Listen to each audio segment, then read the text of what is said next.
শ্রেষ্ঠ মানুষ হলো যার অন্তর পরিচ্ছন্ন এবং মুখ সত্যবাদী। ইবনে মাজাহ শরীফে 4216 নম্বর হাদিস, সহিহুল জামে 3291 নম্বর হাদিস। আর আব্দুল্লাহ ইবনে আমর রাদিয়াল্লাহু তাআলা আনহু قال قيل لرسول الله صلى الله عليه وسلم اي الناس افضل। নবীজিকে জিজ্ঞেস করা হয়েছে কোন মানুষ শ্রেষ্ঠ? নবীজি বলেছেন কুল্লু মাহবুবিল কলব সুদুকুল লিসান, যে যার অন্তর পরিচ্ছন্ন এবং মুখ সত্যবাদী।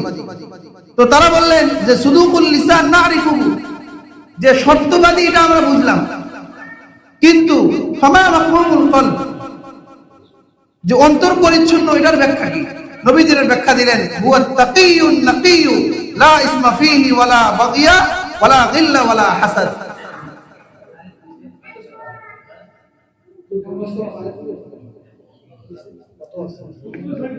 একটা মনে হয় বন্ধ আছে, একটা বন্ধ আছে, বাজে করতে। হ্যাঁ, সামনে একটা ঘড়ি লাগাবে। আচ্ছা, আমরা কথা শুনি ইনশাআল্লাহ। তো নবীজি যে অন্তর স্বচ্ছ এইটার ব্যাখ্যা করলে চারটা বিষয় দিয়া। এক নম্বর বলে আত-তাকিয়ুন নাকিয়ু, মানে যে মুত্তাকি, যে কি বলেন নির্মল, যার অন্তরটা নির্মল, নরম, পরিচ্ছন্ন এবং মুত্তাকি। যে মুত্তাকি কারা?